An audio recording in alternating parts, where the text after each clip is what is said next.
Alors que le Kremlin continue de faire passer le récit selon lequel l'effondrement de l'Ukraine est inévitable, la réalité sur le champ de bataille raconte une toute autre histoire. La Russie n'est pas en train de déferler sur l'Ukraine. Elle souffre pour chaque centimètre de territoire qu'elle gagne. Au rythme actuel de progression, la Russie devrait sacrifier 1,5 million de ses soldats pour prendre Donetsk et il lui faudrait 183 ans pour occuper toute l'Ukraine. Oublie la victoire, Poutine. Il est peut-être temps de préparer une chambre cryogénique pour survivre jusqu'au jour de la victoire russe que tu dis inévitable. D'abord, nous allons à Donetsk. Longtemps convoité par Poutine, Donetsk est au cœur des combats depuis que le dirigeant russe a lancé son invasion de l'Ukraine. Maintenant, Poutine agit comme si 2026 était l'année où Donetsk tombera. Son offensive de printemps vise la ceinture de villes fortifiées, bloquant la Russie pour prendre l'oblast de Donetsk.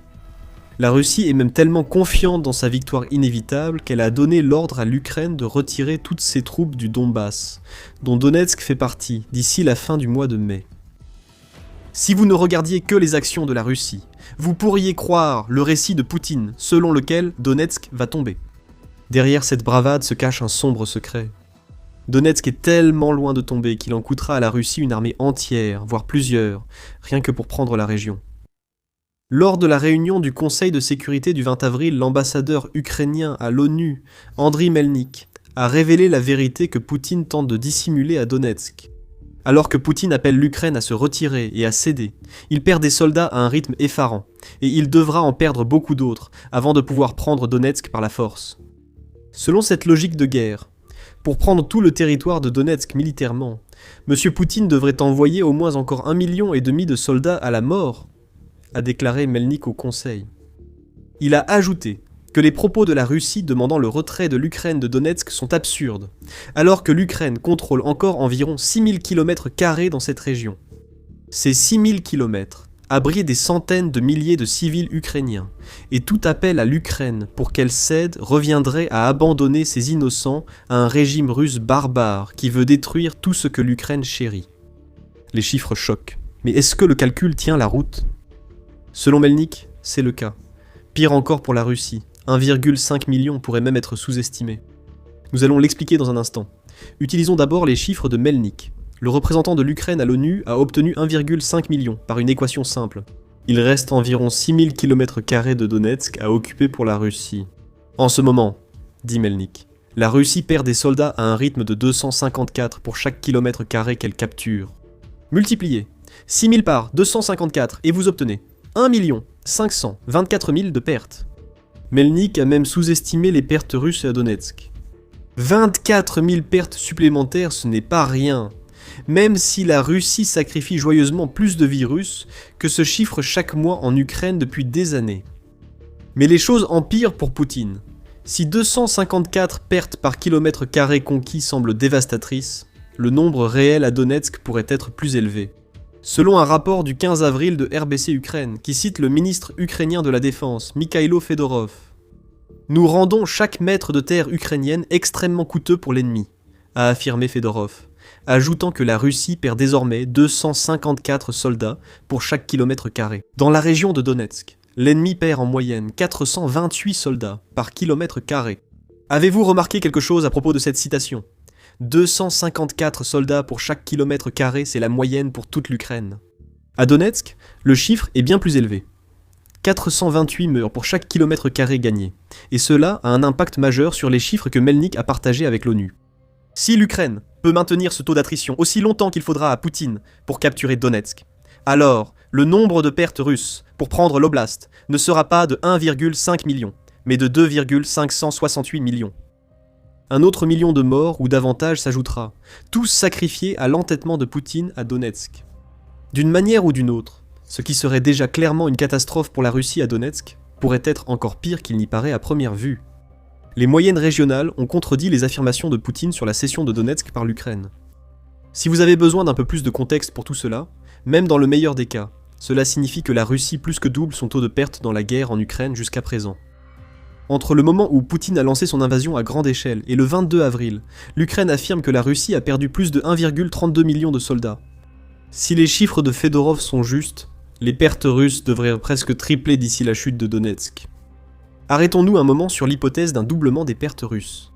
La Russie devra-t-elle encore attendre 4 ans, malgré toutes ses pertes, pour prendre Donetsk? Pas forcément. Ce qu'on oublie en ne voyant que le doublement des pertes russes, c'est que l'avancée de la Russie en Ukraine a ralenti jusqu'à devenir extrêmement lente ces 4 dernières années. Pour aggraver ce problème, l'Ukraine inflige un taux de perte par kilomètre carré plus élevé que jamais auparavant. Pour le démontrer, on peut regarder ce que la Russie a accompli en 2025. Selon la BBC, la Russie a réussi à s'emparer de 4700 km² de l'Ukraine en 2025. Le commandant en chef des forces armées ukrainiennes, Alexandre Siersky, affirme que la Russie a perdu près de 420 000 soldats pour obtenir ces gains. Donc, un calcul simple nous indique que cela correspond à un taux de perte de 89,3 par km². Le taux à Donetsk est entre 3 et 5 fois plus élevé que cela. Ici, il ne s'agit pas tant d'un ralentissement total de la Russie à Donetsk, au point de devoir attendre encore 4 ans pour prendre la région. Ne vous y trompez pas, il y a un ralentissement qui accentue le problème majeur que pose Donetsk à Poutine. En réalité, la Russie perd plus de soldats par km² qu'à tout autre moment de la guerre. Si la Russie continue de pousser à Donetsk, rien n'indique que Poutine va s'arrêter. S'il n'obtient pas la soi-disant solution diplomatique qu'il souhaite, il faudra probablement à la Russie jusqu'à la fin de 2027, voire jusqu'en 2028, pour finalement faire tomber la principale cible de Poutine, selon Institute for the Study of War, ou ISW. Donc, pas tout à fait 4 ans. Il s'agit d'environ 2 ans, plus ou moins. 1,5 million de victimes pour prendre une partie de l'Ukraine, qui n'est que de 1300 km², plus grande que ce que la Russie a pris pendant toute l'année 2025. Ce ne sont pas vraiment de bons calculs pour Poutine. Tous ces chiffres révèlent que Poutine fait face à un véritable casse-tête à Donetsk, et il devient de plus en plus désespéré de le résoudre, sans être obligé de mettre à exécution ses menaces de prendre Donetsk par la force. Il faut aussi considérer ce que ces chiffres révèlent sur l'ambition de Poutine de s'emparer du reste de l'Ukraine. Avant d'approfondir, vous regardez The Military Show. Abonnez-vous si cette chaîne vous est utile, il y a beaucoup d'autres contenus similaires. Donc, Donetsk, c'est un peu un problème pour Poutine. Le dirigeant russe devient désespéré, d'où l'intensification des exigences pour que l'Ukraine cède Donetsk et le Donbass.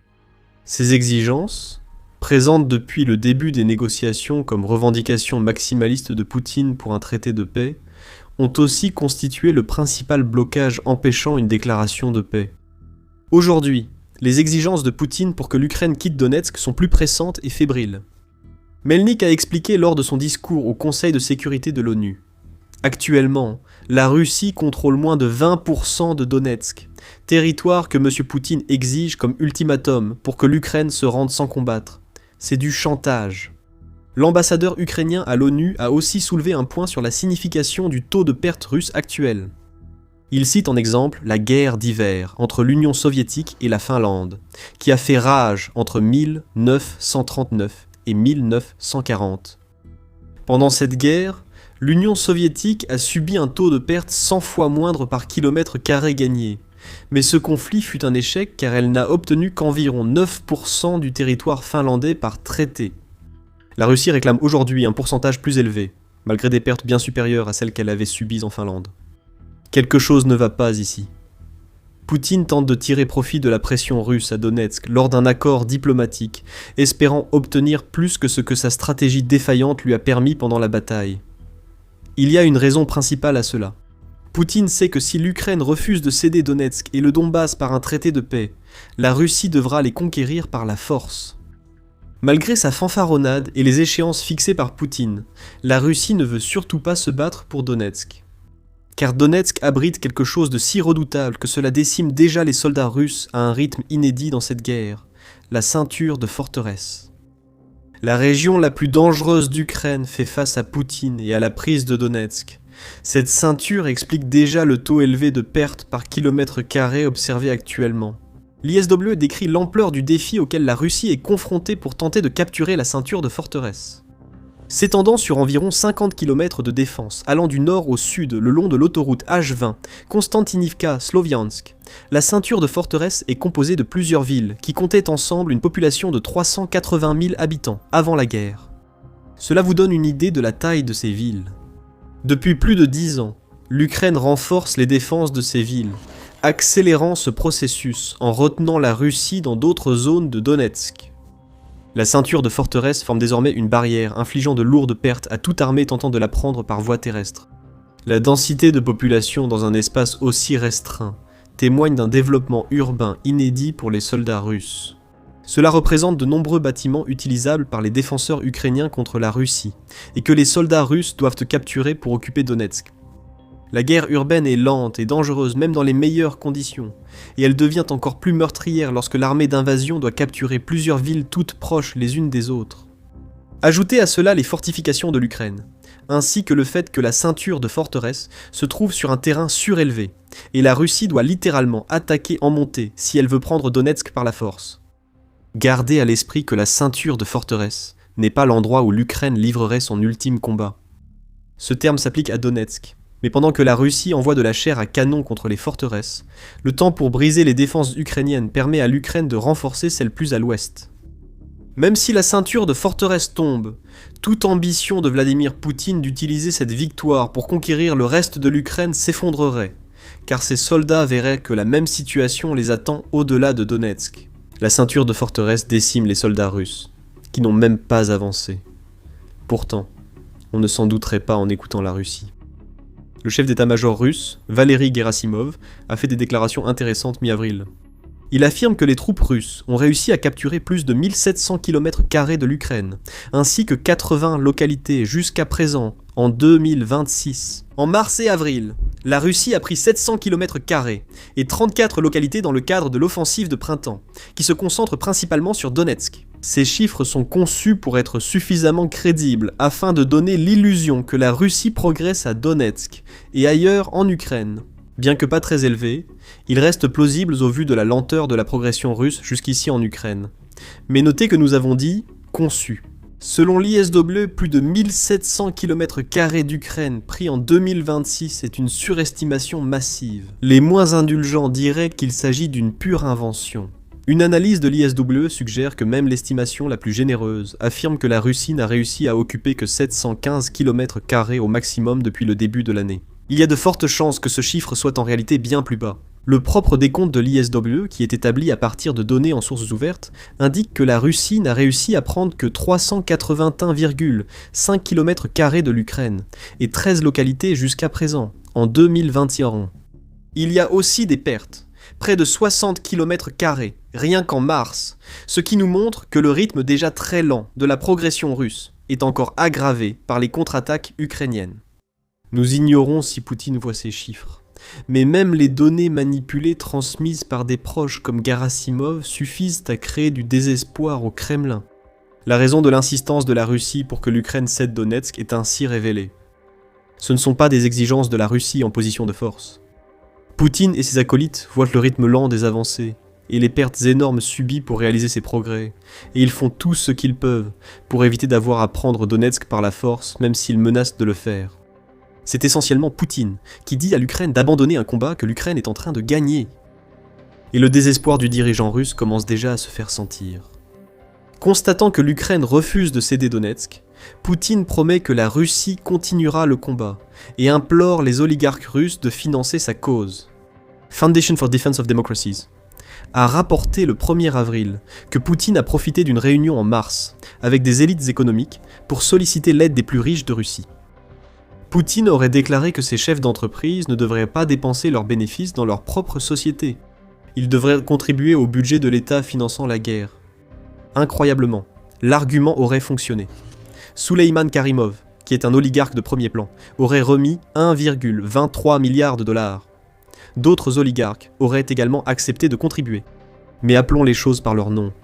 Poutine fait la manche, parce que sa guerre contre l'Ukraine a conduit la Russie au bord de la faillite. Ah, et il existe une nouvelle échéance dans le Donbass.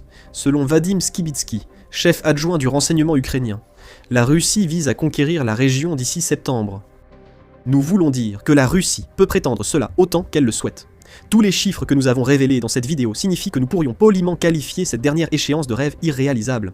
Si nous sommes moins polis, Poutine doit avoir perdu la tête. Maintenant, il y a encore un petit calcul que nous pouvons faire pour vous montrer à quel point la campagne de Poutine contre l'Ukraine va s'avérer vaine pour la Russie.